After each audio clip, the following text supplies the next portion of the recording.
Good morning Abhay, good morning, good morning बच्चा, good morning, morning Nishka,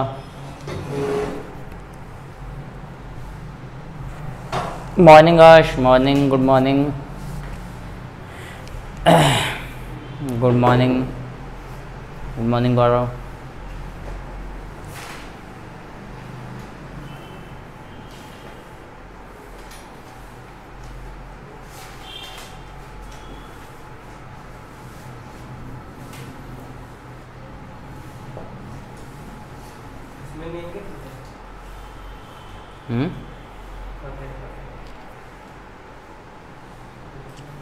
चलो पढ़ाई स्टार्ट कर रहे हैं बेटा।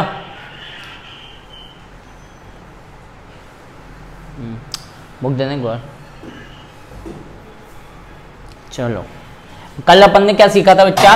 पीरियोडिक टेबल के बारे में सीखा था कि पीरियोडिक टेबल के अंदर क्या क्या चीज़ें होती हैं, कितने पीरियड होते हैं और कितने आवर्त होते हैं ना। पीरियोडिक टेबल के अंदर आवर्त सारणी के अंदर कितने पीरियड्स होते हैं और कितने आवर्त होते हैं, बोले तो कितने पीरियड्स होते हैं और कितने कॉलम होते हैं, वो अपन ने सीखे थे ना। एक मिनट रुकना।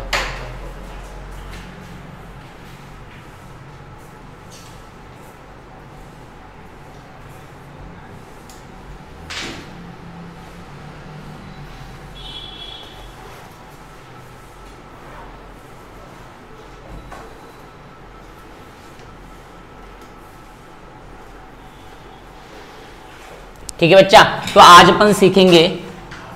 अपन सीखेंगे इसके बारे में थोड़ा सा पहले अपन ज्ञान ले लेते हैं। ठीक है, इसकी प्रॉपर्टीज के बारे में सीखेंगे आज वैसे तो अपन लोग। ठीक है, तो थोड़ा सा पहले इससे पहले अपन बता देते हैं किसके बारे में, हाइड्रोजन की पोजीशन के बारे में। किसके बारे में? Position of hydrogen. देखो बेटा, जो हाइड्रोजन की पोजीशन है वो क्या नहीं है, डिसाइडेड नहीं है ना। Position of hydrogen, position of hydrogen जो है वो क्या नहीं है, डिसाइडेड नहीं है कि एक्चुअल में इसको कहाँ रखा जाना चाहिए, कि आप इसको फर्स्ट पीरियड में रखना चाह रहे हो या सेकंड पीरियड में रखना चाह रहे हो या थर्ड पीरियड में रखना चाह रहे हो, कौन से पीरियड में रखना चाह रहे हो या कौन से कॉलम में उसको रखना चाह रहे हो आप लोग। वैसे तो आप लोगों को ये किस में मिलेगा बेटा, फर्स्ट कॉलम में मिलेगा सबसे पहले हाइड्रोजन यहाँ पे। उसके बाद में आ जाता है, आप लोगों को पता ही है, मैंने कल करवाया था, उसके बाद में लिथियम आ जाता है, फिर सोडियम आ जाता है, फिर पोटेशियम आ जाता है, फिर उसके बाद में सीजियम आ जाता है, फिर आ जाता है फ्रेंशियम आ जाता है। ठीक है, तो ऐसे कुछ मैंने लिखवाया था। तो मैंने तुम लोगों को बताया था कि हाइड्रोजन जो है वो इसके साथ में अटैच नहीं है, तो हाइड्रोजन की पोजीशन जो है वो इसके साथ में नहीं है। क्यों इसके साथ में क्यों रखा गया है? क्योंकि अगर मैं हाइड्रोजन का एटॉमिक इलेक्ट्रॉनिक कॉन्फ़िगरेशन देखूं, इलेक्ट्रॉनिक विन्यास देखूं, तो हाइड्रोजन का जो एटॉमिक नंबर होता है वो क्या होता है बेटा, 1 होता है। ठीक है, तो इसके आउटर मोस्ट ऑर्बिट में कितने इलेक्ट्रॉन होंगे? 1 इलेक्ट्रॉन होंगे। ये मेरे ख्याल से ये पता होगा तुम लोगों को कि जो हाइड्रोजन होगा उसके आउटर मोस्ट में कितने इलेक्ट्रॉन होंगे? 1 इलेक्ट्रॉन होगा। 1 इलेक्ट्रॉन होने की वजह से हाइड्रोजन की जो वैलेंसी होती है, जो संयोजकता होती है, क्या होती है, जो संयोजकता होती है हाइड्रोजन की, वो कितनी होती है? 1 होती है। हाइड्रोजन की जो संयोजकता जो होती है, वैलेंसी जो होती है, वो क्या होती है आपकी? 1 होती है। ठीक है, 1 होने की वजह से, और लिथियम की भी 1 होती है, ऐसी सोडियम की भी क्या होती है? 1 होती है, पोटेशियम की भी 1 होती है, सीजियम की भी क्या होती है? 1 होती है, और फ्रांशियम की भी 1 होती है। ठीक है, तो बहुत सारी प्रॉपर्टी ऐसी थी हाइड्रोजन की जो किसके साथ में, ये जो एल्केली मेटल्स थे, कौन से एल्केली मेटल्स जो थे, बोले तो क्षारीय धातुएं जो थी उनके साथ में मेल खाती थी। किसके साथ में मेल खाती थी? जो एल्केली मेटल थे उनके साथ में ये मेल खाती थी, और उनके साथ में मेल खाने की वजह से हाइड्रोजन को इसके साथ में रखा गया। लेकिन कई प्रॉपर्टी ऐसी भी थी जिनमें हाइड्रोजन जो है वो इनकी प्रॉपर्टी के बिल्कुल अगेंस्ट की तरह में काम करता था। मतलब कई प्रॉपर्टी ऐसी थी जो में हाइड्रोजन जो है वो इनकी तरह बिहेव नहीं करता था। ठीक है, तो उस वजह से हाइड्रोजन को क्या कर दिया, इनके साथ तो रखा गया, लेकिन बीच में क्या कर दिया गया, एक गैप दे दिया गया, और ये बोल दिया गया कि जो हाइड्रोजन जो है ना, इसकी बहुत सारी प्रॉपर्टी इनके साथ की है, और बहुत सारी ऐसी भी प्रॉपर्टी हैं जो नॉन मेटल की तरह काम करती हैं, बोले तो अधातु की तरह काम करती हैं। ठीक है, तो हाइड्रोजन को क्या किया गया बेटा, सेपरेटली रखा गया। बोलो इतनी चीज समझ में आई नहीं आई? बोलो अच्छा, इतनी चीज समझ में आई नहीं आई? चलो अब अपन बता दें बच्चे इसकी प्रॉपर्टीज, है ना, जो इसका लास्ट टॉपिक है, देन चैप्टर फिनिश हो जाएगा आप लोगों का। पीरियोडिक टेबल का लास्ट टॉपिक है बेटा properties of periods and properties of column, है ना। क्या कहते हैं इसके अंदर, कितने पीरियड्स होते हैं और कितने कॉलम होते हैं? बोलो कितने पीरियड्स होते हैं और कितने कॉलम होते हैं? 7 पीरियड्स होते हैं। हाँ 7 पीरियड्स होते हैं और 18 क्या होते हैं इसके अंदर? कॉलम होते हैं। अब मैंने सारे पीरियड्स के तुम लोगों को नाम बताए थे, सारे पीरियड्स जो हैं उनके नाम बताए थे, ठीक है। तो मैं पहले पीरियड से स्टार्ट कर रहा हूँ। चलो प्रॉपर्टीज स्टार्ट कर देता हूँ मैं। Properties of periodic table. क्या बच्चा? Properties of periodic table. भाई आज अखबार में न्यूज पढ़ी होगी तुम लोगों ने, है स्कूल से रिलेटेड एक न्यूज आई है कि मे बी 15 तारीख से तुम्हारे स्कूल ओपन हो जाए, है ना? पढ़ा होगा आज आप लोगों ने जो न्यूज़पेपर पढ़ते हैं, तो हो सकता है 15 तारीख से ओपन हो जाए स्कूल, है ना? तो देखो बेटा properties of periodic table. Properties of periodic table में क्या है, ढंग से सुनना। प्रॉपर्टीज ऑफ पीरियोडिक टेबल जो है उसके अंदर बहुत सारी प्रॉपर्टीज आती हैं बच्चा। अब तुम्हारे सिलेबस में क्या क्या है? तुम्हारे सिलेबस में प्रॉपर्टीज ऑफ पीरियोडिक टेबल में सबसे पहले आ जाता है वैलेंसी, जिसको हम संयोजकता बोलते हैं। उसके बाद में आता है वैलेंस इलेक्ट्रॉन, मतलब आउटर मोस्ट ऑर्बिट में कितने इलेक्ट्रॉन होंगे, बाह्यतम कक्ष में या कोश में कितने इलेक्ट्रॉन होंगे। उसके बाद में उसकी आ जाती है साइज, एटॉमिक साइज, कि भाई लेफ्ट से राइट जाओगे, राइट से लेफ्ट जाओगे, टॉप से बॉटम जाओगे, बॉटम से टॉप आओगे। भाई पीरियोडिक टेबल है, 18 एलिमेंट है, मतलब 18 कॉलम है, तो आप जब ऐसे जाओगे तो क्या होगा, इधर से इधर आओगे तो क्या होगा, ऊपर से नीचे जाओगे तो क्या होगा, नीचे से ऊपर जाओगे तो क्या होगा, है ना? तो ये सारी चीजें आप इसके अंदर पढ़ोगे एटॉमिक साइज के अंदर, ठीक है। उसके बाद में जाएगा आपका एटॉमिक रेडियस। एटॉमिक रेडियस में भी आप ये सारी चीजें पढ़ने वाले हो, ठीक है। बुक में कुछ नहीं मिलेगा इससे रिलेटेड, भूल जाओ कि बुक में मिलेगा, है ना? सब कुछ यहीं पे ही पढ़ना पड़ेगा तुम लोगों को, ठीक है। एटॉमिक रेडियस के बाद में आपके आ जाती है मेटेलिक कैरेक्टर आ जाता है, कि भाई किसमें धातु का गुण क्या होगा, मतलब लेफ्ट से राइट जाओगे तो धात्विक गुण क्या होगा, उसके साथ में अधातु के गुणों के साथ में क्या होगा। तो यहाँ पे क्या आ जाता है आपका मेटेलिक कैरेक्टर आ जाता है। मेटेलिक कैरेक्टर के बाद में क्या जाता है, नॉन मेटेलिक कैरेक्टर आ जाता है। कौन सा जाता है? अधातु के जो कैरेक्टर होते हैं, गुणधर्म जो होते हैं वो आ जाते हैं, ठीक है। फिर उसके बाद में और भी बहुत सारी चीजें, जैसे इलेक्ट्रोनेगेटिविटी आ जाती है ना, विद्युत ऋणात्मकता। विद्युत ऋणात्मकता क्या होती है ना, इलेक्ट्रोनेगेटिविटी, ठीक है। तो ये सारी चीजें आप इसके अंदर पढ़ने वाले हो। और भी बहुत सारी चीजें, as an example ionization enthalpy, electron gain enthalpy, ठीक है। आयनन ऊर्जा क्या होती है, इलेक्ट्रॉन को जब आप इलेक्ट्रॉन को लोगे या दोगे तो कौन सी एनर्जी रिलीज होगी, कितनी एनर्जी रिलीज होगी, लेफ्ट से राइट जाने पर कितना इलेक्ट्रॉन आपको देने पड़ेंगे, कितने इलेक्ट्रॉन आपको लेने पड़ेंगे। तो ये सारी चीजें आप किसके अंदर पढ़ने वाले हो बेटा, प्रॉपर्टीज के अंदर। 2 दिन का टॉपिक है, 2 दिन के अंदर ये क्या हो जाएगा, फिनिश हो जाएगा। इट मीन्स कल आपका ये चैप्टर फिनिश हो जाएगा, ठीक है। करें बच्चा, करें, ठीक। तो प्रॉपर्टीज ऑफ पीरियोडिक टेबल की अपन बात करने जा रहे हैं। तो प्रॉपर्टीज ऑफ पीरियोडिक टेबल में अपन सबसे पहले बात करेंगे किसके बारे में बच्चा, वैलेंस इलेक्ट्रॉन के बारे में। किसके बारे में बात करेंगे, वैलेंस इलेक्ट्रॉन के बारे में। भाई वैलेंस इलेक्ट्रॉन को समझने से पहले मैंने आप लोगों को पीरियोडिक टेबल कंप्लीटली समझा दी है कि पीरियोडिक टेबल के अंदर कौन सा कहां पे होता है। और यह भी मैंने तुम लोगों को बोला था कि कम से कम 1 से लेके 20 तक आप लोगों को नाम कंटिन्यूअसली याद होने चाहिए, उससे ज्यादा है तो कोई दिक्कत वाली बात नहीं है। मैंने तुम लोगों को ऐसे भी समझा दिया है, कैसे हॉरिजॉन्टली भी समझा दिया है, और वर्टिकली अगर आप ऐसे चलना चाहो तो ऐसे भी मैंने तुम लोगों को बता दिया है, ठीक है। तो हम सबसे पहले बात करने जा रहे हैं बेटा किसकी, हम सबसे पहले बात करने जा रहे हैं वैलेंस इलेक्ट्रॉन की। किसके बारे में बात करने जा रहे हैं, वैलेंस इलेक्ट्रॉन, है ना। मतलब संयोजी इलेक्ट्रॉन बोला जाता है इनको। क्या बोला जाता है चबाड़ी, संयोजी इलेक्ट्रॉन बोला जाता है इनको।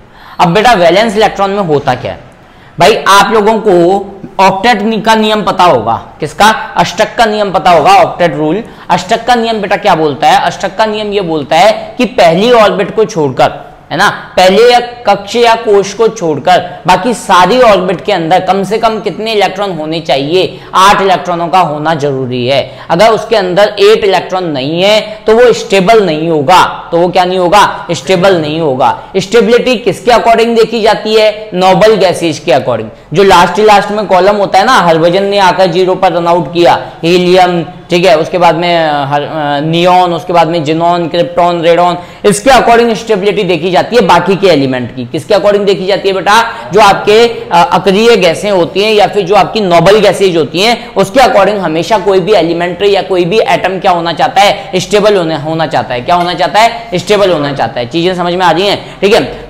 तो क्या करेगा वो, या तो इलेक्ट्रॉन देगा या इलेक्ट्रॉन लेगा स्टेबिलिटी के लिए, ठीक है। तो सबसे पहले अपन वैलेंस इलेक्ट्रॉन की बात कर रहे हैं बेटा। वैलेंस इलेक्ट्रॉन क्या होते हैं, वैलेंस इलेक्ट्रॉन या संयोजी इलेक्ट्रॉन वो होते हैं जो किसी भी एलिमेंट के या एटम के आउटर मोस्ट, जो बाह्यतम कक्षीय कोश होगा ना बेटा उसके अंदर पाए जाते हैं। दोबारा बता रहा हूं, ऑक्टेट, सबसे पहले वैलेंस इलेक्ट्रॉन जानने से पहले आपको ऑक्टेट नियम पता होना चाहिए। ऑक्टेट नियम क्या होता है, अष्टक का नियम क्या होता है कि आपके आउटर मोस्ट ऑर्बिट में 8 इलेक्ट्रॉनों का होना नेसेसरी है, अगर नहीं है तो बनाओ, नहीं है तो बनाओ, है ना। अब वो बनाना जो है वो दो मेथड के थ्रू होता है, एक तो आयोनिक बॉन्ड के थ्रू, जो आयनिक बंध जिसको हम बोलते हैं, और एक को हम बोलते हैं सह संयोजक बंध जिसको कोऑर्डिनेट बंध बोला जाता है, कोऑर्डिनेट बॉन्ड बोला जाता है, उनके थ्रू ये सारी प्रक्रिया की जाती है ना। बाकी ऑक्टेट नियम होना जरूरी है, ठीक है। तो पहले वाले ऑर्बिट में कितने इलेक्ट्रॉन होने चाहिए, 2 इलेक्ट्रॉन, और उसके बाद बाकी में कितने इलेक्ट्रॉन का होना जरूरी है, 8 इलेक्ट्रॉन का होना जरूरी है।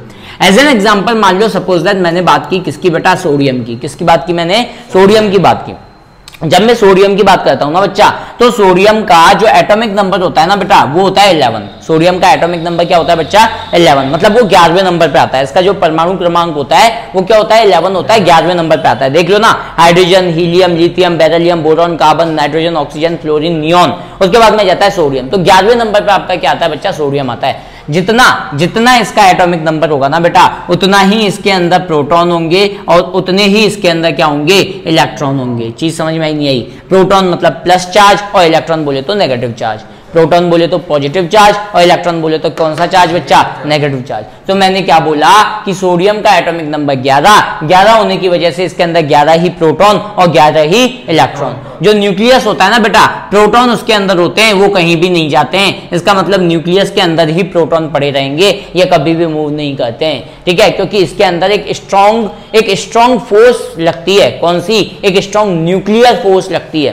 क्या लगती है, स्ट्रॉन्ग न्यूक्लियर फोर्स लगती है। अच्छा तुम लोगों को ये चीज पता है क्या बेटा, प्लस प्लस एक दूसरे को क्या कहते हैं, रिपेल करते हैं। प्लस प्लस एक दूसरे को क्या कहते हैं, रिपेल करते हैं। प्लस माइनस एक दूसरे को क्या कहते हैं, अट्रैक्ट करते हैं। प्लस प्लस एक दूसरे को रिपेल करते हैं, दूर भगाते हैं, और प्लस माइनस एक दूसरे को अट्रैक्ट करते हैं, बोले तो आकर्षित करते हैं।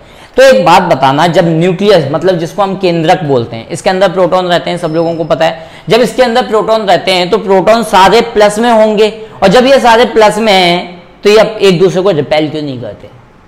भाई क्वेश्चन होना चाहिए तुम्हारे दिमाग में कि अगर मान लो सपोज दैट आपके पास में कोई केंद्रक है और केंद्रक के अंदर सारे पॉजिटिव चार्ज हैं, पॉजिटिव चार्ज होने की वजह से सारे के सारे पॉजिटिव चार्ज हैं और इतने ज्यादा पॉजिटिव चार्ज है, तो ये एक दूसरे को रिपेल क्यों नहीं करते हैं, ये एक दूसरे को प्रतिकर्षित करने चाहिए। जैसे कि मैग्नेट का साउथ पोल और साउथ पोल दोनों, दक्षिणी ध्रुव दोनों एक दूसरे के पास में लेके आओगे तो देखते हो ना कई बार तुम लोग दूर भाग जाते हैं, ऐसा होता है नहीं होता है। तो वही चीज यहां पे होगी भाई, plus minus minus plus plus sorry plus plus minus minus. तो ये ऐसा क्यों नहीं हो रहा है, तो बेटा इसके अंदर एक फोर्स लगता है, ठीक है। तो आज तुम लोगों को पते की बात बताऊं, कई जगह ऐसी भी होती हैं जहां पे प्लस प्लस एक दूसरे को अट्रैक्ट भी करता है पार्शियली तौर पे, और कई जगह ऐसी भी होती हैं जहां पे माइनस माइनस भी एक दूसरे को अट्रैक्ट करता है, ठीक है। तो उसको हम बोलते हैं स्ट्रॉन्ग न्यूक्लियर फोर्स। कौन सा होता है बेटा, और यह सबसे तगड़ा फोर्स होता है, यह सबसे तगड़ा फोर्स होता है जिनमें जो बहुत ही शॉर्ट डिस्टेंस के बीच में लगता है, और वो शॉर्ट डिस्टेंस कितना होता है बेटा, 10⁻⁻15 मीटर। देखो कितना छोटा डिस्टेंस हो गया, मतलब इतने छोटे डिस्टेंस पे कौन सा फोर्स लगता है, स्ट्रॉन्ग न्यूक्लियर फोर्स, ठीक है। कौन सा, प्रबल नाभिकीय बल। कौन सा बल लगता है बेटा, प्रबल नाभिकीय बल, ठीक है। और उस बल की वजह से ये प्रोटॉन एक दूसरे को क्या करके रखते हैं, बांध के रखते हैं, ठीक है। चलो ये तो 11-12 की बात है। अभी ये समझो कि सोडियम है, सोडियम के अंदर कितने इलेक्ट्रॉन है, 11 इलेक्ट्रॉन है। 11 इलेक्ट्रॉन होने की वजह से इसके अंदर 11 प्रोटॉन होंगे और 11 ही इलेक्ट्रॉन होंगे। तो अगर मैं इसका इलेक्ट्रॉनिक कॉन्फिगरेशन देखूं, क्या देखूं बच्चा, इसका अगर मैं इलेक्ट्रॉनिक कॉन्फिगरेशन, या अगर हिंदी में बात किया जाए तो इलेक्ट्रॉनिक विन्यास अगर मैं देखूं, क्या देखूं, इसका इलेक्ट्रॉनिक विन्यास देखूं, तो पहले वाले में कितने इलेक्ट्रॉन आएंगे बेटा, 2। मैंने क्या बोला, पहले वाले में 2 इलेक्ट्रॉन आते हैं, बाद बाकी में 8 इलेक्ट्रॉनों का आना जरूरी है। तो पहले वाले में आ गए 2 इलेक्ट्रॉन, भाई 2 इलेक्ट्रॉन चले गए, कितने इलेक्ट्रॉन बचे, 9 इलेक्ट्रॉन बचे इसके पास में। तो 2 के बाद में मैं कितने इलेक्ट्रॉन लूंगा बेटा, 8, क्योंकि मैं मैक्सिमम 8 इलेक्ट्रॉन ले सकता हूं। ऑक्टेट नियम यही तो बोलता है कि आप 8 इलेक्ट्रॉन ले सकते हो।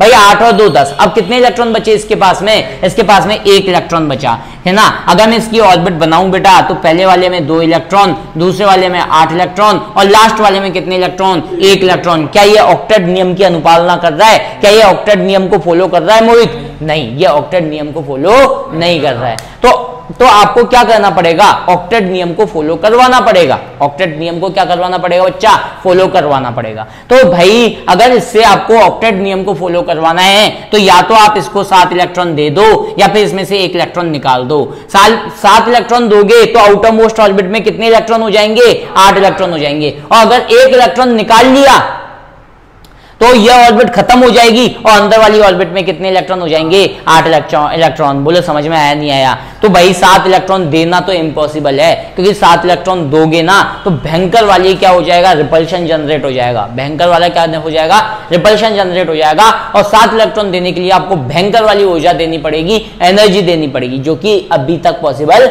नहीं हो पाया है। तो हम क्या करते हैं, ये 7 इलेक्ट्रॉन को तो हटा देते हैं बेटा और इसमें से 1 इलेक्ट्रॉन निकाल देते हैं। क्या कर देते हैं, 1 इलेक्ट्रॉन निकाल देते हैं। जैसे ही मैं 1 इलेक्ट्रॉन निकालता हूं वैसे ही इसकी ऑर्बिट 2 ही बन जाती हैं। एक तो 2 वाली ऑर्बिट रहती है और एक 8 वाली ऑर्बिट रहती है। बोलो आया नहीं आया इतना समझ में? अब अगर मैं ध्यान से देखूं तो क्या अब इसके अंदर अष्टक के नियम की अनुपालना हो रही है, नहीं हो रही है? बिल्कुल, अब इसके अंदर अष्टक के नियम की अनुपालना हो रही है। तो हम ये बोल सकते हैं कि भाई अब ये स्टेबल है, अब ये स्टेबल है। स्टेबिलिटी किसके अकॉर्डिंग देखी जाती है, नोबल गैसेज के अकॉर्डिंग। भाई कोई भी एलिमेंट है वो स्टेबल क्यों होना चाहता है, कोई भी एटम है वो स्टेबल क्यों होना चाहता है? स्टेबल मतलब अगर हम हिंदी में बात करें तो स्थायित्व। स्थायित्व कैसे प्राप्त करना चाहता है? क्योंकि जो नोबल गैसेज होती है ना बेटा वो स्थायी होती हैं। स्थायी बोले तो क्या बोले वो पहले से स्थायित्व की प्राप्ति इनके पास में होती है, स्टेबिलिटी होती है। इस वजह से वो जल्दी से किसी से कंबाइंड नहीं करती, क्योंकि वो तो पहले से ही स्टेबल है।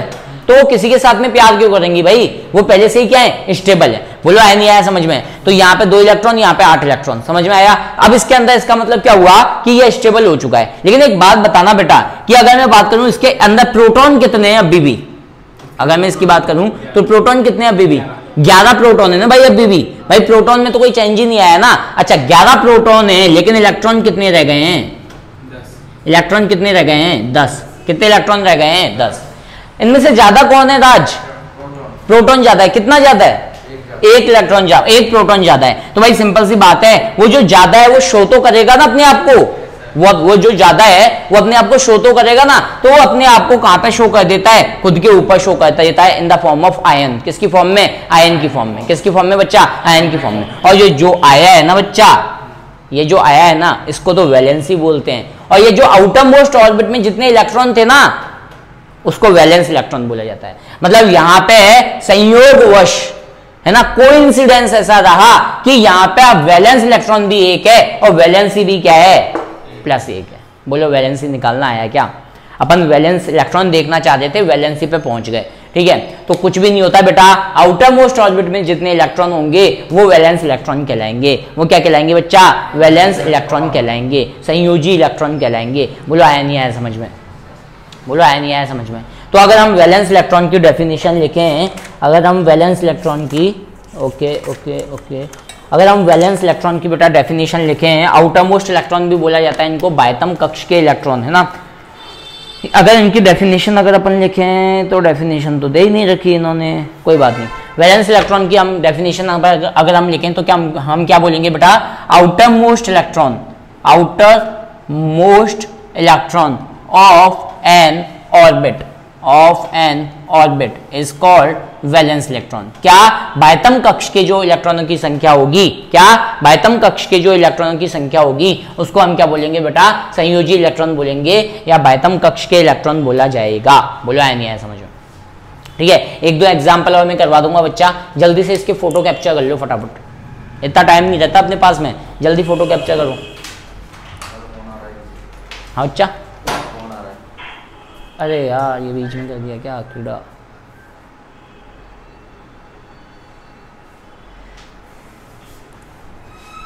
बोलो यहां तक चीजें समझ में आई क्या? चलो मैं बता रहा हूं, 1-2 चीज और बता देता हूं मैं ना, 1-2 एग्जाम्पल और ले लेता हूं हैं, और फिर अपन आगे चलते हैं। मान लो सपोज दैट बेटा मैंने क्लोरीन का एग्जांपल लिया। किसका एग्जांपल लिया बच्चा? मैंने क्लोरीन का एग्जांपल लिया। क्लोरीन का एग्जांपल लेता हूं। क्लोरीन का एटॉमिक नंबर कितना होता है बच्चा? 17। क्लोरीन का एटॉमिक नंबर कितना होता है बच्चा? 17 होता है। ठीक है, 17 होता है। तो भाई सिंपल सी बात है, अगर मैं इसका इलेक्ट्रॉनिक विन्यास देखूंगा, क्या अगर मैं इलेक्ट्रॉनिक कॉन्फ़िगरेशन अगर मैं इसका देखूंगा, हेलो हाँ कौन? अभी सुनो, मैं पढ़ाई करवा रहा हूँ, मैं बात करता हूँ थोड़ी देर में। अरे बताओ छुट्टी है क्या आज की? नहीं, छुट्टी किस बात की है? ठीक है। ठीक है, जो आपका जो इलेक्ट्रॉनिक कॉन्फ़िगरेशन अगर मैं बेटा इसका देखूंगा तो पहले वाले में कितने इलेक्ट्रॉन आएंगे? 2 इलेक्ट्रॉन आएंगे। फिर कितने इलेक्ट्रॉन आएंगे? 8 इलेक्ट्रॉन आएंगे। और फिर कितने इलेक्ट्रॉन आएंगे बेटा? 7 इलेक्ट्रॉन आएंगे। चीज समझ में आई नहीं आई? पहले वाले में 2 इलेक्ट्रॉन, फिर 8 इलेक्ट्रॉन, फिर 7 इलेक्ट्रॉन। तो देखो अगर मैं इसकी आउटर मोस्ट ऑर्बिट बनाऊंगा तो पहले वाले में कितने इलेक्ट्रॉन आए? 2 आए। उसके बाद में राज कितने इलेक्ट्रॉन आएंगे? 8 इलेक्ट्रॉन आएंगे। एंड लास्ट में कितने इलेक्ट्रॉन आएंगे? 7 इलेक्ट्रॉन आएंगे। तो क्या मैं ये बोल सकता हूं कि इसके अंदर वैलेंस इलेक्ट्रॉनों की संख्या कितनी है? 7 है। क्या बोलूंगा मैं? इसके अंदर वैलेंस इलेक्ट्रॉनों की संख्या कितनी है? 7 है ना? Valence electron here 7।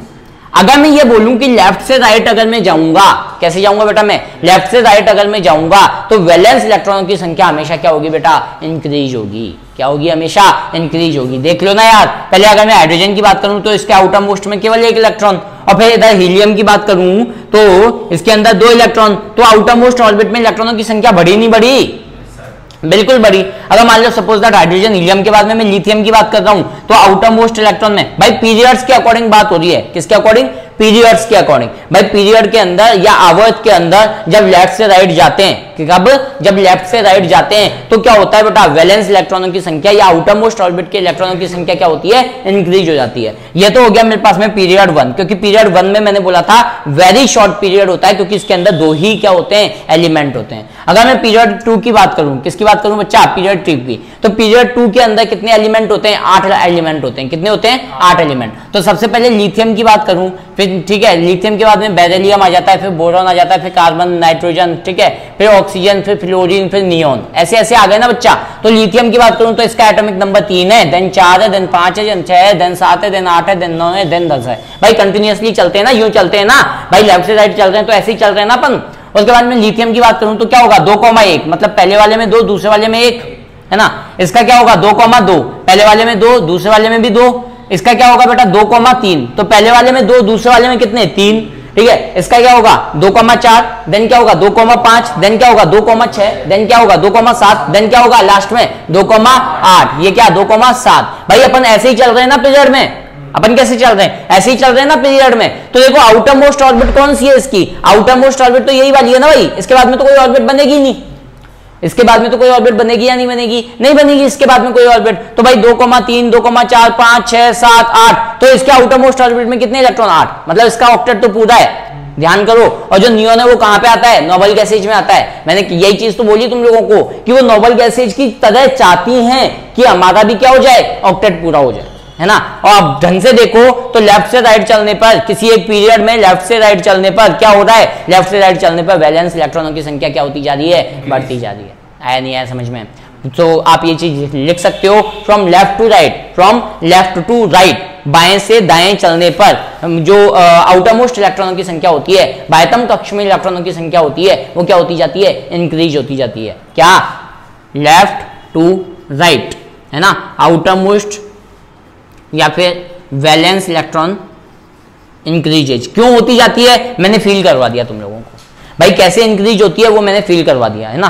फोटो ले लेना, अभी लिखो मत। मैंने यहाँ पे लिख दिया left to right valence electron increases. ये एरो का मतलब क्या है? इंक्रीजेज। अब अगर बात करें बेटा किसकी? टॉप टू बॉटम की। किसकी बात करें? टॉप टू बॉटम की। तो हम देखो यहाँ पे लेते हैं टॉप टू बॉटम। है ली ना के रब से फरियाद, है ना? मान लो सपोज दैट इसकी बात करूं तो हाइड्रोजन का एटॉमिक नंबर 1 होता है, ठीक है? लिथियम का 3 होता है, सोडियम का 10 होता है, सॉरी सोडियम का 11 होता है, फिर पोटेशियम का 19 होता है, ठीक है? ऐसे ऐसे होते हैं, है ना? अब यहाँ पर ढंग से देखना बेटा, हाइड्रोजन के आउटर मोस्ट ऑर्बिट में कितना इलेक्ट्रॉन आएगा? 1 ही आएगा। भाई 3 का देखूं तो इसके अंदर कितना आएगा? 2,1। तो इसके आउटर मोस्ट में कितने इलेक्ट्रॉन आएंगे? राज, इसके आउटर मोस्ट में कितने इलेक्ट्रॉन आएंगे? भाई 1 ही आएगा। आउटर मोस्ट में तो 1 ही दिखाई दे रहा है ना, तो 1 ही आएगा ना।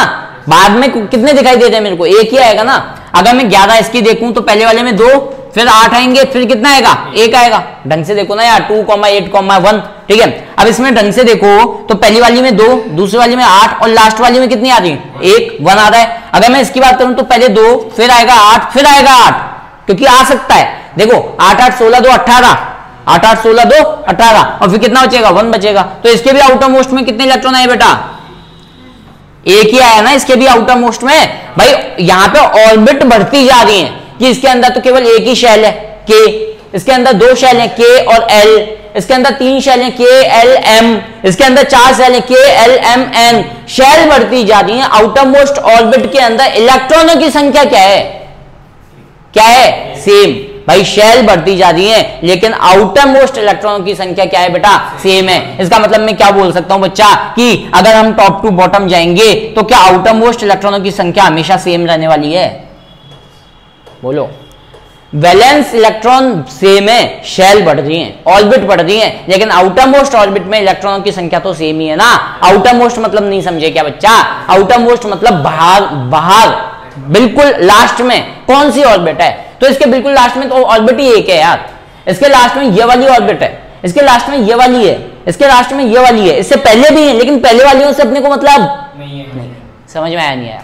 तो अगर अपन टॉप टू बॉटम जाएंगे, कहां से कहां तक जाएंगे बेटा, टॉप टू बॉटम पे जाएंगे तो valence electron will be same, valence electron क्या रहेंगे बेटा, सेम रहेंगे, वुड बी सेम। आया नहीं आया समझ में, जल्दी से फोटो कैप्चर करो इसका। ये तो हो गई तुम्हारी वैलेंस इलेक्ट्रॉनों की कहानी, है ना, जल्दी करो फटाफट। रहे खुदा ने इस जहां में सभी के लिए किसी न किसी को है बनाया, ये तेरा मिलना है उस रब का इशारा, मानो मुझको बनाया तेरे जैसे ही जिंदगी तुझसे राबता कुछ तो तेरा बता। चलो आगे चलते हैं। अब हम बात करते हैं किसकी बेटा, वैलेंसी की। किसकी बात करते हैं, वैलेंसी की, है ना। अभी तक अपन ने वैलेंस इलेक्ट्रॉन की बात की, अब अपन बात करेंगे वैलेंसी की, ठीक है। वैलेंस इलेक्ट्रॉन में अपन कोई छेड़खानी नहीं कर रहे थे बच्चा, है ना। वैलेंस इलेक्ट्रॉन में अपन कोई छेड़खानी नहीं कर रहे थे, अपन सीधा सा ले रहे थे और बाहर वाले में जितने दिख रहे थे वही उसके वैलेंस इलेक्ट्रॉन थे, वही उसके क्या थे, वैलेंस इलेक्ट्रॉन थे। आज अपन बात करेंगे किसकी, वैलेंसी की। किसकी बात करेंगे, वैलेंसी की। अब बात करेंगे, ठीक है।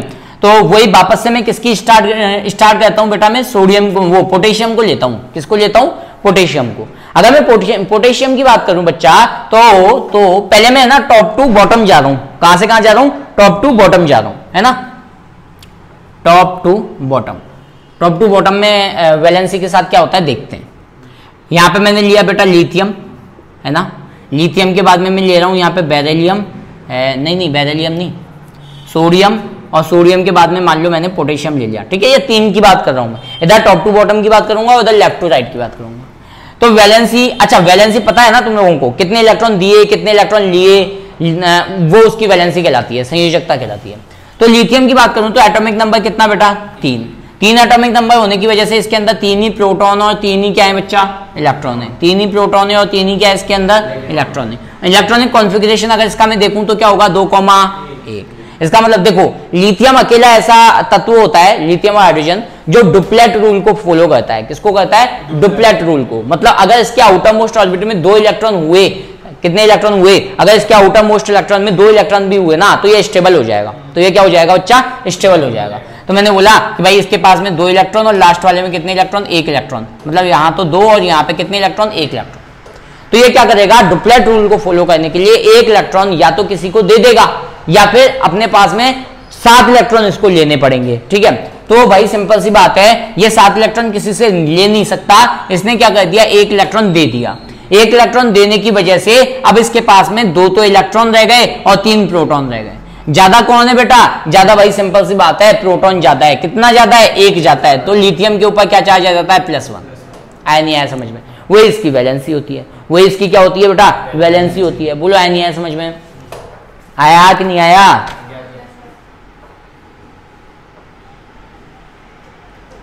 हाँ मैं एक और समझा रहा हूँ, उसकी टेंशन मत ले, मैं वैलेंसी की डेफिनेशन देख रहा था, कोई बात, ठीक है। अगर मान लो मैं पोटेशियम की बात करता हूँ ना, सोडियम को रहने देते हैं, सोडियम मैंने पहले करवा दिया है। पोटेशियम का एटॉमिक नंबर क्या होता है बेटा, 19 होता है। पोटेशियम का एटॉमिक नंबर क्या होता है, 19 होता है। 19 होने की वजह से इसके अंदर प्रोटॉन कितने होंगे बेटा, 19 होंगे, और इलेक्ट्रॉन भी कितने होंगे इसके अंदर, 19 होंगे। इलेक्ट्रॉन भी कितने होंगे इसके अंदर, 19। इलेक्ट्रॉनिक कॉन्फ़िगरेशन अगर इसका देखा जाए, इलेक्ट्रॉनिक विन्यास अगर मैं इसका देखूं तो क्या होगा, 2, फिर आएगा 8, फिर आएगा 8, फिर क्या आएगा कितना, 1। समझ में आया। तो अगर मैं यहाँ पे देखूं तो पहली वाली ऑर्बिट में 2 आए, फिर दूसरी वाली ऑर्बिट में 8 आए, फिर तीसरी वाली ऑर्बिट में फिर 8 आए, और लास्ट वाली ऑर्बिट में कितना आया, 1 इलेक्ट्रॉन आया। भाई सिंपल सी बात है, इससे पहले वाली ऑर्बिट में तो 8 है, तो ये 1 इलेक्ट्रॉन को हटाना चाहेगा यहां से। तो जब ये 1 इलेक्ट्रॉन को यहां से निकालेगा तो इसके पास में इलेक्ट्रॉन कितने रह जाएंगे बेटा, इसके पास इलेक्ट्रॉन तो हो जाएंगे 18 और प्रोटॉन हो जाएंगे 19। बोलो आया नहीं आया समझ में? भाई 1 इलेक्ट्रॉन निकाल दिया ना इसने, 1 इलेक्ट्रॉन निकालने की वजह से प्रोटॉन तो 18 है और सॉरी प्रोटॉन तो 19 है और इलेक्ट्रॉन कितने हैं, इसके पास 18 है। इतनी चीज समझ में आई? ठीक है, तो भाई सिंपल सी बात है, ज्यादा कौन है, प्रोटॉन ज्यादा है, कितना ज्यादा है, 1 ज्यादा है, तो Q के ऊपर क्या आ जाएगा, +1। तो ये जो ऊपर दिखाई दे रही है ना बेटा, यही क्या होती है बेटा, वैलेंसी होती है। यही क्या होती है, वैलेंसी होती है। One more example I am taking. तो यहां पे ढंग से देखो बेटा, जो हाइड्रोजन था, हाइड्रोजन की वैलेंसी भी +1 होती है, लिथियम की भी +1 होती है, सोडियम की भी +1 होती है, पोटेशियम की भी +1 होती है। मतलब क्या समझ में आता है कि टॉप टू बॉटम जाओगे ना आप, एक कॉलम के अंदर टॉप टू बॉटम जाओगे, टॉप टू बॉटम जाने पर वैलेंसी क्या होती है बेटा, सेम होती है। समझ में आया नहीं आया? इसकी भी +1, इसकी भी +1, इसकी भी +1, इसकी भी +1। बोलो आया नहीं आया समझ में? है ना? अगर ये तो कॉलम 1 की है, कॉलम 2 की +2 होगी, कॉलम 3 की +3 होगी। समझ में आ रहा है? फिर कॉलम 17 और कॉलम 17 की -1 होगी, कॉलम 18 की कुछ भी नहीं होगी, कॉलम 16 की -2 होगी। बताऊंगा अभी कैसे, है ना? पहले ये राइट डाउन करो, फटाफट करो बेटा, लेक्चर खत्म हो रहा है। राइट डाउन क्या करो, इसको वो कर लो बेटा, कैप्चर कर लो, जल्दी करो फटाफट, लेक्चर खत्म होने वाला है क्योंकि। ओके 1 2 3 ओके, है ना? अब अपन बात करते हैं बेटा किसकी, अब अपन बात करते हैं मान लो 17वें एलिमेंट की, हेलोजन वाले की, है ना? वो आता है ना, फिर कल बाहर आएगी आंटी, फिर कल बाहर आए, 3 ही ले लेते हैं बस, है ना? आंटी को बाहर नहीं लेके आते। चलो फ्लोरीन की बात करते हैं। तो फ्लोरीन का एटॉमिक नंबर क्या होता है बेटा, 7 होता है जहां तक मुझे पता है ना? फेनी 9 होता है यार, 9 होता है। 9 होने की वजह से बेटा इसके अंदर 9 तो प्रोटॉन होंगे और 9 क्या होते हैं, इलेक्ट्रॉन होंगे।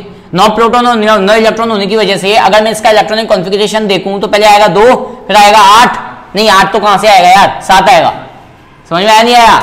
ठीक है, तो अगर मैं पहली ऑर्बिट में देखूं तो 2 इलेक्ट्रॉन है और दूसरी वाली ऑर्बिट में कितने इलेक्ट्रॉन है, 7 इलेक्ट्रॉन है। भाई 7 इलेक्ट्रॉन होने की वजह से ये या तो 7 इलेक्ट्रॉन दे दे किसी को, लेकिन यार 7 इलेक्ट्रॉन देना तो पॉसिबल नहीं है ना। इससे अच्छा क्या करो, इसको 1 इलेक्ट्रॉन मिल जाए कहीं से, इसको 1 इलेक्ट्रॉन कहीं से क्या हो जाए, मिल जाए। इलेक्ट्रॉन मिलने के बाद में इसके पास में भाई ये प्लस का इंडिकेट करता है कि दे रहे हैं इसको हम इलेक्ट्रॉन।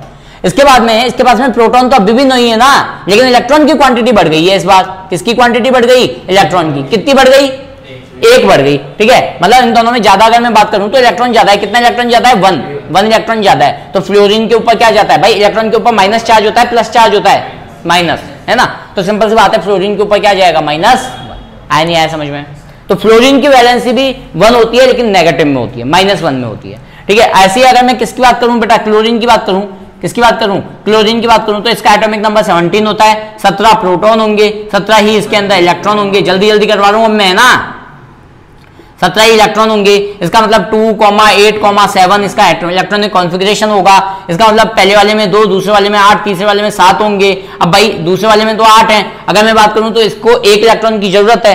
भाई 2 की जरूरत होती तो भी दे देते, 3 की जरूरत होती तो भी दे देते, 4 की जरूरत होती तो सोचना पड़ता देना है कि लेना है, 5 की जरूरत होती तो सिंपल सी बात है लेते, 3 की रिक्वायरमेंट है क्योंकि इसको, और 6 इलेक्ट्रॉन अगर इसके अगर इसको 6 की जरूरत होती, मतलब आउटर मोस्ट ऑर्बिट में अगर इसके 2 इलेक्ट्रॉन होते तो हम 2 निकाल लेते इससे। ठीक है, तो समझो इस चीज को, 7 इलेक्ट्रॉन है तो इसको 1 इलेक्ट्रॉन की जरूरत है। तो अब इसके पास में इलेक्ट्रॉन कितने हो गए, 18, और प्रोटॉन कितने अभी भी 17। ज्यादा कौन है, इलेक्ट्रॉन ज्यादा है। कितना ज्यादा है, 1 इलेक्ट्रॉन ज्यादा है। तो इसके ऊपर क्या जाता है, क्लोरीन के ऊपर -1 चार्ज आ जाता है। भाई माइनस क्यों आता है, समझ में आ रहा है ना? क्योंकि ये क्या है, नेगेटिव चार्जेज है। इलेक्ट्रॉन के ऊपर कौन सा चार्ज होता है, नेगेटिव चार्ज होता है। तो हम भाई सिंपल सी बात कर रहे हैं कि वो जो एक अकेला कॉलम होता है ना, फिर कल बाहर आएगी आंटी, ठीक है, उसमें सबकी वैलेंसी क्या होनी चाहिए, -1 -1 -1 -1 -1। मतलब टॉप टू बॉटम जाने के अंदर अगर हम एक पर्टिकुलर कॉलम की बात करें तो वैलेंसी क्या रहती है बेटा, हमेशा सेम रहती है। बुलाया नहीं है समझ में, बुलाया नहीं है समझ में, कैप्चर करो फटाफट इसको। अब अपन बात करते हैं लेफ्ट टू राइट की, है ना? अब अपन बात करते हैं किसकी, लेफ्ट टू राइट की। लेफ्ट टू राइट में क्या होता है, देन फिनिश करेंगे, वाइंड अप करेंगे अपन। ठीक है, तो क्या करें, ये नहीं पढ़े क्या? और अभी टाइम खत्म नहीं हुआ है अपना, so what do you want to से?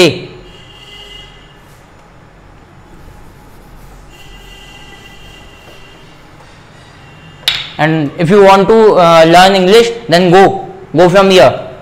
There is no need to join my class. ठीक है, अपन बात करते हैं बेटा किसकी, टॉप टू। अब बात करते हैं अपन लेफ्ट टू राइट की। किसकी बात करते हैं? लेफ्ट टू राइट की। तो लेफ्ट टू राइट जाने पर, लेफ्ट टू राइट जाने पर जो वैलेंसी होती है वो क्या होती है बेटा? इंक्रीज होती है। वैलेंसी जो होती है पहले तो इंक्रीज होती है, first increase after then decrease, है ना। पहले इंक्रीज होगी फिर डिक्रीज होगी। बता देता हूं कैसे, है ना। जैसे मैंने बोला सोडियम, मैग्नीशियम, देन एल्यूमिनियम, नामगालसी, देन पास्कल, है ना। सबकी बता देता हूं मैं बेटा। सोडियम का एटॉमिक नंबर क्या होता है? 11 होने की वजह से क्या होता है, इसके अंदर 11 प्रोटॉन होंगे और 11 ही क्या होंगे, इसके अंदर इलेक्ट्रॉन होंगे। Electronic configuration 2,8,1। तो भाई सिंपल सी बात है, ये क्या करेगा? एक इलेक्ट्रॉन किसी को दे देगा, एक इलेक्ट्रॉन किसी को क्या कर देगा? दे देगा। तो अब इसके पास में 10 इलेक्ट्रॉन है, तो सोडियम के ऊपर वैलेंसी क्या आ जाएगी? +1।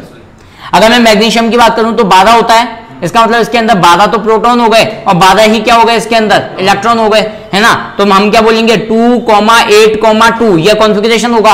आउटर मोस्ट ऑर्बिट में कितने इलेक्ट्रॉन है? 2 इलेक्ट्रॉन है। तो ये 6 तो ले नहीं सकता, 2 किसी को देगा। जब ये 2 इलेक्ट्रॉन किसी को दे देगा, जब ये 2 इलेक्ट्रॉन क्या कर देगा बेटा? जब ये 2 इलेक्ट्रॉन किसी को दे देगा तो 2 इलेक्ट्रॉन देने के बाद में इसके पास में कितने रह जाएंगे? 10 इलेक्ट्रॉन रह जाएंगे। कितने इलेक्ट्रॉन बचे? 10 इलेक्ट्रॉन बचे और 12 क्या बचे? इसके पास में प्रोटॉन बचे। तो मैग्नीशियम के ऊपर क्या आ जाएगा? +2 चार्ज आ जाएगा। देखो पहले +1 था, फिर +2 वैलेंसी हो गई इसकी। अगर मैं एल्यूमिनियम की बात करूं तो इसकी +3 होती है। कितनी होती है बेटा? इसकी +3 होती है। सिलिकॉन की क्या होती है? +4 होती है। लेकिन फास्फोरस पे आते हैं ना बेटा, तो ये हो गया 11, 12, 13, 14, 15। इसका एटॉमिक नंबर 15 है। इसका मतलब 15 ही इसके अंदर प्रोटॉन होंगे और 15 ही इसके अंदर क्या होंगे बेटा? इलेक्ट्रॉन होंगे। ठीक है, तो अगर मैं इसका इलेक्ट्रॉनिक कॉन्फ़िगरेशन देखूं तो 2,8,5। तो या तो इसको 3 दे दो इलेक्ट्रॉन, या इसमें से 5 निकाल लो। क्या करोगे? 3 दोगे। 3 क्या करोगे? दोगे। 3 इलेक्ट्रॉन जब आप इसको दोगे, +3 इलेक्ट्रॉन, तो इसके अंदर प्रोटॉन तो 15 रह जाएंगे, लेकिन इलेक्ट्रॉन 18 हो जाएंगे। इलेक्ट्रॉन कितने हो जाएंगे? 18। अब ज्यादा कौन है यहाँ पे? भाई समझ में आया ना भाई? 5 इलेक्ट्रॉन अपन निकाल नहीं सकते, 3 इलेक्ट्रॉन दे सकते हैं। जब 3 इलेक्ट्रॉन देंगे तो इलेक्ट्रॉन 18 हो गए। 18 इलेक्ट्रॉन होने की वजह से ज्यादा क्वांटिटी किसकी है? इलेक्ट्रॉनों की ज्यादा क्वांटिटी है। इलेक्ट्रॉनों की ज्यादा क्वांटिटी होने की वजह से, इलेक्ट्रॉनों की ज्यादा क्वांटिटी होने की वजह से इसके ऊपर क्या +3 शो होगा। +3 शो होने की वजह से, सॉरी, इलेक्ट्रॉन की ज्यादा क्वांटिटी है ना, तो पी के ऊपर क्या हो गया? -3 शो हो गया। ऐसे ही सल्फर की बात करूं तो 16, ठीक है, तो 16 होने की वजह से क्या होगा? 2,8,6। तो 2 इलेक्ट्रॉन दोगे इसको, क्या करोगे बेटा? 2 इलेक्ट्रॉन दोगे तो इलेक्ट्रॉन की क्वांटिटी बढ़ी ना। इलेक्ट्रॉनों की क्वांटिटी बढ़ी मतलब माइनस चार्ज कितना बढ़ा? 2 बढ़ा। तो एस के ऊपर क्या आ जाएगा? -2। और क्लोरीन को अभी अपन ने देख ही लिया था -1। तो देखो पहले तो बढ़ा +1 +2 +3 +4 और बाद में क्या होने लग गया? डिक्रीज होने लग गया, -3 -2 -1 और लास्ट में 0 हो जाता है। मतलब क्या होता है कि लेफ्ट टू राइट जाने पर पहले तो क्या होगा बेटा? इंक्रीज होगा, फिर डिक्रीज होगा। जल्दी फटाफट शॉर्ट आउट इसको वो करो, स्क्रीनशॉट लो इसका। बोलो चीज आई नहीं समझ में? तो यही क्या होती है? आपकी वैलेंसी होती है। यही क्या होती है? आपकी वैलेंसी होती है बेटा। ठीक है, चलो अब वाइंड अप करते हैं क्लास को वाइंड अप करते हैं। जो पढ़ाया है वो पढ़ लेना, ठीक है बेटा? Okay, bye all of you.